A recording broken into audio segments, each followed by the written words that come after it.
sekalian, Pondok Pesantren Al-Quraniyah yang Abi anggap udah seperti anak Abi sendiri. Abi urusin dari kecil, dari muda sampai ikutin Abi saat ini. Beliau Ustadz Kiraman Katibin SPDI. Lekaliku dia datang ke pesantren luar biasa.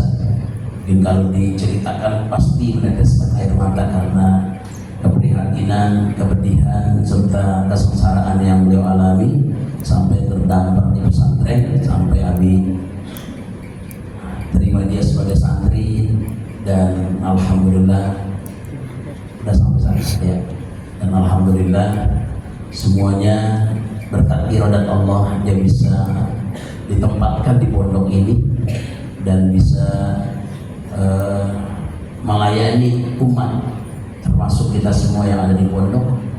Itu semuanya telah mendapatkan pelayanan terbaik dari Ustadz Kiraman Katibin. Sungguh jasanya sangat mulia di pondok ini. Tiap hari hanya mengabdi di pondok, memajukan agama Allah. Tiap hari beliau hanya mengabdi di pesantren, mengembangkan pendidikan Islam, membantu Abi. Tiap hari yang dipikirkan hanya santri. Tiap hari yang dipikirkan, yang dilaksanakan hanya tugasnya sebagai seorang santri. Sehingga Abi merasa sangat-sangat kehilangan, sangat-sangat sedih sekali ditinggal oleh Ustadz Kiraman Katibin. Pasti setiap guru-guru yang ada di pondok ini punya kesan yang mendalam, kesan tersendiri, baik sebagai teman, sebagai sahabat, juga sebagai guru bagi yang mudaan yang pernah dididik sama Ustadz Kiram. Walaupun beliau mungkin dulu-dulu belum mengajar di kelas, tapi beliau sudah menjadi bidang pengasuhan yang selalu melayani santri, dan terutama dalam santunan yatim piatu.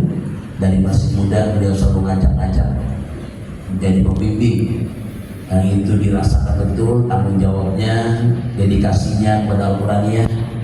Sehingga hari ini kita tidak menyangka, memang beberapa hari yang lalu, 2 hari yang lalu, dia masuk ke 3 hari yang lalu masuk ke kantor. Dia mengatakan, Nabi, kalau saya meninggal bagaimana? Anak saya masih kecil-kecil, saya kasih anak istri saya. Saya bilang, kenapa kamu ngomong meninggal, Kiram? Gak usah ngomong meninggal, sehat insya Allah, Kiram, berobat nanti ya. Dibilang begitu. Kenapa sih kamu ngomong mati mulu? Hampir tiap hari saya ngomong mati biar istri saya. Saya selalu bilang, Neng, kalau abang meninggal bagaimana? Kamu bisa nggak ngurusin anak kita masih pada kecil? Itu. Kenapa kamu ngomong begitu, Ustadz Kiram? Saya bilang, nggak tahu, pokoknya terlepas aja dari lidah saya, nggak terasa ngomong, tiba-tiba ngomongnya mati, udah sehat, insya Allah sehat. Maka kemarin ya aku kasih uang buat ronsen, buat beli obatnya kalau nembus obat. Tapi ternyata tadi malam Ustadz Radika, Ustadz Radika termasuk Hasan Hussein yang antar dari Musyrik mengantar ke Jatinegara, karena di rumah sakit dari Medan Jatinegara itu ada alumni kita yang kerja di rumah sakit namanya Rizki, dan alhamdulillah dia bantu, dia tanganin dengan memakai BPJS dari Ustadz Jelani. Nama beliau juga datang mengairi Ustadz Kiram dari malam, tapi karena ketahuan jadi pakai Ustadz Kiram, cuma nanti lagi diurus BPJS-nya nanti untuk meringankan beban. Tapi saya bilang, kalau memang ada hal-hal yang urgent, pokoknya biaya rumah sakit saya tanggung. Bila bisa begitu sudah dikayak lebih baik gitu. Nah, tapi tetap jalur BPJS kita usahain, karena memang dia belum punya BPJS. Jadi lagi ngusahain BPJS, perubahan KTP dia di Tangsel, bisa suruh RT Nunung ngurus sambil minta surat ke Pandeglang, surat setiap persyaratan bisa dapat BPJS sambil dirawat di rumah sakit istirahat beberapa hari. Rencana Abi kalau udah enakan, aku mau pindahin ke rumah sakit yang sekitar Tangsel atau rumah sakit sekitar wilayah Ciledug, yang supaya guru-guru termasuk kita semua di sini yang nungguin pun bergantian nanti kalau minta istrinya memang capek gitu kan. tujuan Abi tadi pagi subuh ngomong sama anak-anak begitu, tapi rupanya Abi bagian Fatihah bosan kiram jam setengah 6, ternyata jam 9 pagi ini, tadi pagi jam 9 dia meninggal dunia. Dan itu setelah dia bertemu dengan adiknya di kandungnya di apa namanya di jembatan besi. Kemudian setelah itu dia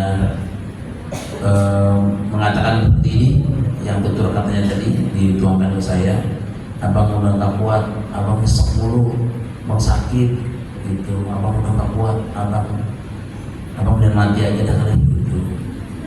Jadi setelah itu berpelukan, setelah pelukan tuh mau nyesek banget, gak kuat nih, udah gak kuat gitu. Terus begitu langsung pingsan.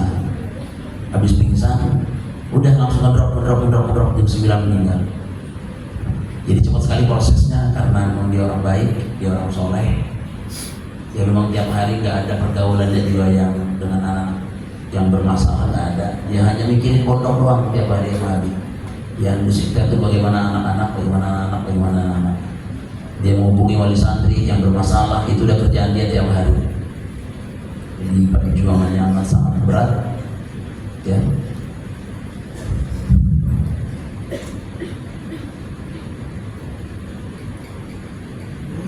Insya Allah jadi amal ibadahnya, mudah-mudahan jadi masuk ke dalam surga ya Allah Subhanahu wa ta'ala.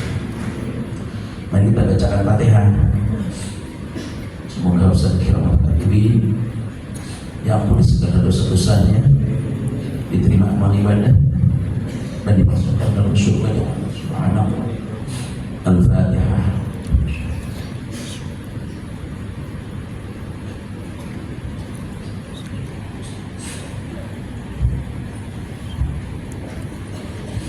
Jenazahnya sudah sampai di rumahnya, jadi nanti bagi santri yang mau melayat, mau baca Yasin, dan dia